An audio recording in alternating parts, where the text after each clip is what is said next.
5월 넷째 주 가정 예배를 시작하도록 하겠습니다. 오늘 말씀은 마태복음 4장 1절에서 11절까지 말씀입니다. 그때 예수께서 성령에게 이끌리어 마귀에게 시험을 받으러 광야로 가사 40일을 밤낮으로 금식하신 후에 죽이신지라. 시험하는 자가 예수께 나와서 이르되 내가 만일 하나님의 아들이거든 명하여 이 돌들로 떡덩이가 되게 하라. 예수께서 대답하여 이르시되 기록되었으되 사람이 떡으로만 살 것이 아니요 하나님의 입으로부터 나오는 모든 말씀으로 살 것이라 하였느니라 하시니, 이에 마귀가 예수를 거룩한 성으로 데려다가 성전 꼭대기에 세우고 이르되 내가 만일 하나님의 아들이거든 뛰어내리라.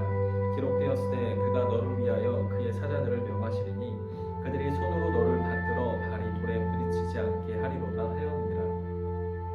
예수께서 이르시되 또 기록되었으되 주 너의 하나님을 시험하지 말라 하였느니라 하시니, 마귀가 또 그를 데리고 지극히 높은 산으로 가서 천하 만국과 그 영광을 보여 이르되 만일 내게 엎드려 경배하면 이 모든 것을 내게 주리라.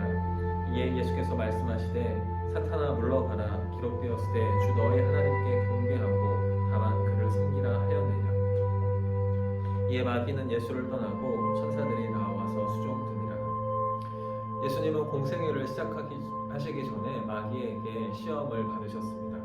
첫째는 돌을 떡으로 만들라는 시험, 둘째는 예루살렘 성전 꼭대기에서 뛰어내리라는 시험, 셋째는 세상 모든 나라와 영광을 줄 테니 마귀에게 사탄에게 절하라는 시험이었습니다. 사탄은 왜 이 세 가지로 예수님을 시험했을까요? 이 정도 시험이면 예수님도 시험을 넘어가지 못하고 걸려 넘어질 거라 예상하고 이런 시험을 냈을 거라 생각됩니다. 구약시대 이스라엘 백성을 보면 항상 이 세 가지 시험을 넘지 못해서 하나님을 실망시키거나 하나님에게서 멀어지는 데가 아주 많이 있었기 때문입니다. 이 세 가지 시험은 이스라엘 역사에서 보면 사탄의 입장에서 보면 아주 승률이 높은 시험이었던 거죠. 하지만 사탄의 예상과는 다르게 예수님은 조금도 흔들리지 않으셨습니다. 예수님은 이스라엘 백성처럼 하나님의 말씀을 거역하거나 하나님을 시험하거나 하나님을 버리지 않으셨습니다. 사탄의 시험에 조금도 흔들리지 않았던 예수님의 모습을 통해서 우리는 예수님이 어떤 분인지를 알 수 있습니다. 히브리서 4장 15절을 보면 우리의 대제사장은 우리의 연약함을 동정하지 못하시는 분이 아닙니다. 그는 모든 점에서 우리와 마찬가지로 시험을 받으셨지만 죄는 없으십니다. 예수님은 우리와 똑같이 시험을 받으셨지만 죄는 없으시다고 말씀합니다. 오늘 본문을 통해서도 그와 같은 죄 없으신 예수님의 모습을 확인할 수 있습니다. 하지만 오늘 본문은 예수님이 어떤 분인지만 알려주고 있는 건 아닙니다. 예수님이 받은 시험은 오늘날 우리가 똑같이 겪을 수 있는 시험입니다. 오늘 본문은 우리가 시험을 받을 때 어떻게 유혹을 이기고 시험에서 벗어날 수 있는지에 대해서도 알려주고 있습니다. 우리는 예수님이 시험에 어떻게 대처하셨는지를 보고 배워서 유혹에 넘어가지 않도록 예수님과 같은 방식으로 싸워야 할 겁니다. 먼저 예수님이 받으신 첫 번째 시험을 보면 돌을 떡으로 만들라는 사탄의 유혹에 예수님은 이렇게 말씀하십니다. 사람이 떡으로만 살 것이 아니요 유혹을 이기는 첫 번째 길은 사람은 떡으로만 사는 존재가 아니라는 사실을 믿는 겁니다. 사람은 육체적 생명을 유지하기 위해서 먹을 게 반드시 필요합니다. 하지만 사람은 육체로만 이루어진 존재는 아닙니다. 이성도 있고 마음도 있고 영혼도 있습니다. 먹을 건 육체의 필요는 채워줄 수는 있지만 마음과 영혼의 필요까지 채워줄 수는 없습니다.